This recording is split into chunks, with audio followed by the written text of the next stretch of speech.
Hello everyone and welcome back to the channel. Now I'm just here to offer my closing impressions and final thoughts on the Kaiser's Pirates. Now there's not too much I can add in terms of the positives to what I said in my introductory video. This is a beautiful, beautiful game. It has some very engaging and very enthralling gameplay to it. And I think that if you play it enough and you build up enough familiarity with the system, it's one of those very happy combinations of a well thought out system, but just enough simplicity that if you want to, you can take it very seriously, or you can make it more of a social game, more beer and pretzels, where you just fly or sail by the seat of your pants, make your decisions, take your risks. It's still a very enjoyable experience. Needless to say, I really like it. It's one of those games that I've introduced to a number of people, I think for the most part they've all really enjoyed themselves. And this is despite the slight oddity of the fact that you are both the Germans and the Entente at the same time. Once you get your head around that, it's actually quite an enjoyable and very randomly fun game. As I say, the game is beautiful, the presentation is lovely. For a game that's obviously the product of quite a labour of love, it's wonderfully simple. Everything is presented so visually.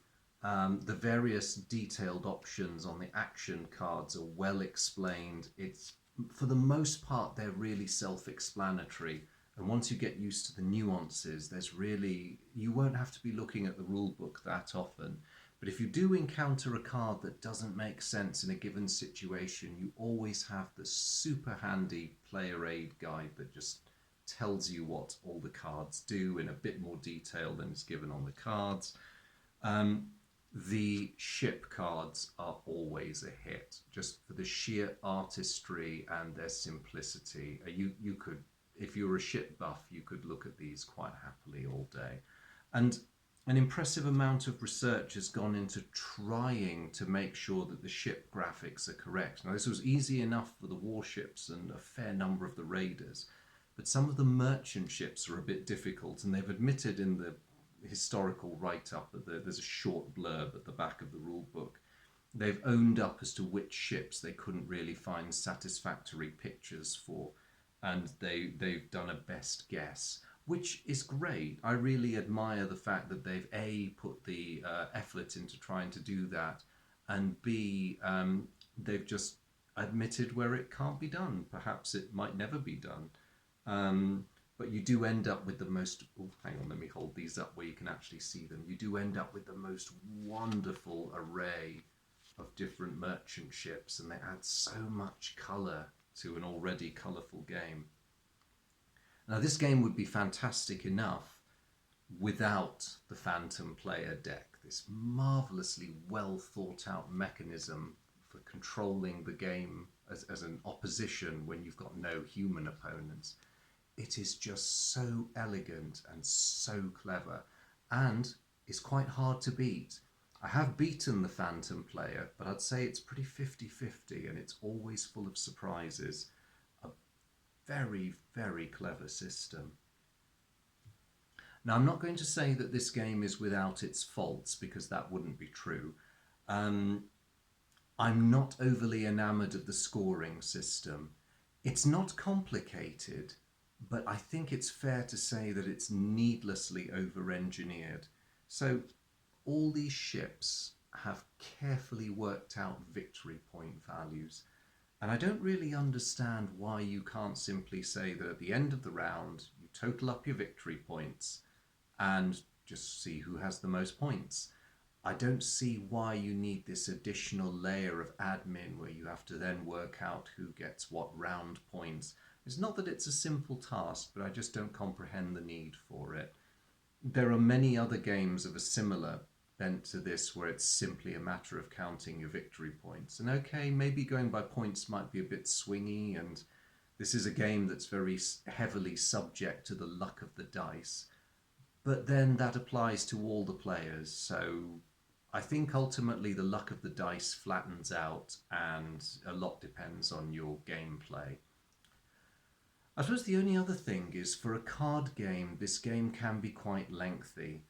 The 3 round system and the single card draw to replenish your hands means that each round can last a very long time, maybe longer than people are used to with a lot of card games. So it would be a bit extreme to say that the game overstays its welcome, but more often than not, I have found myself in a situation where we all just decide to play 1 round because if we play 3, we'll be there for ages. And frequently, the agreement all round the table is let's play a single round and let's just total up victory points at the end. So clever game, but there seems to be a lot bolted onto it that you know it takes longer than you'd think it needs to. Um, the dice. This is always an issue in games that are heavy with dice. You can often see games where merchant ships make implausible escapes from raiders that almost had them simply because they roll well. Now, this can be frustrating, but you can also rationalize it that, any combination of weather, good or bad seamanship, or simple bad luck can complicate an intercept and ultimately foil it. Now, one can say that. In game terms, it can be very frustrating, as a certain individual knows from one of the videos when at least one merchant ship that had no business escaping from his fast cruiser got away with it. But anyway, I will not dwell on that humiliation. Karlsruhe. But yes, some players don't mind the luck factor. For other players, it's a bit of a problem. I don't think it's too bad, and I think the way that the ships have been designed, um, with different vessels having their capabilities reflected by the number and type of dice, is reasonable for a game like this. I mean, we're not playing Fear God and Dreadnought here. This is a very simplistic game modeling a particular historical situation, and it's modeling it from a very grand strategic perspective. A ton of merchant ships and a ton of raiders and warships are involved. You're going to need something that resolves combat and encounters fairly quickly. Um, but yes, beyond that, I cannot see any problems with this game.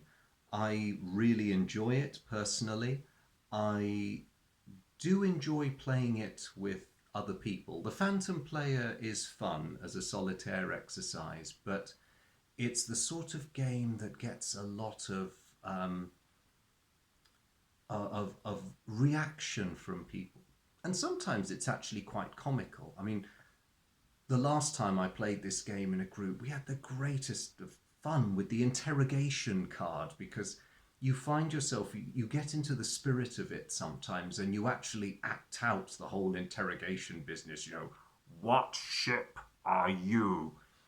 And you then get the guy across the table going, we are the Prince Eitel Friedrich of Liverpool. And it's fantastic. Then you roll the dice to see whether they buy it. It's wonderful. Very, very enjoyable. And depending on your group dynamic and sense of humor, of course. But I've had a lot of laughs with this game and a lot of happy memories. It is a game that I will be keeping forever and quite possibly passing on to my descendants if I can interest them in this hobby. Not too much chance of that at the moment. But if you do get a chance to play this, even better if you manage to come into possession of a copy. GMT is the sort of company that periodically refreshes titles that have not seen the light of day for a while. So I would hope that they would see the merit in refreshing and reproducing this one at some time in the near future, because this game is quite unique. Players of Atlantic Storm, Pacific Typhoon, Med Sirocco, or games from that stable will recognise a lot of elements of it. but there's enough of a difference to make it a very fresh game, even for people who've played that sort of thing. I highly recommend it. Do give it a try if you get the opportunity. I really don't think you'll regret it. So I'll leave that there. Suffice to say, I hope you found this series on the Kaiser's Pirates enjoyable and interesting. As always, thank you very much for joining me. Your company is always appreciated, and I look forward to making the next series of videos for you. Stay tuned for those. But in the meantime, thank you very much again.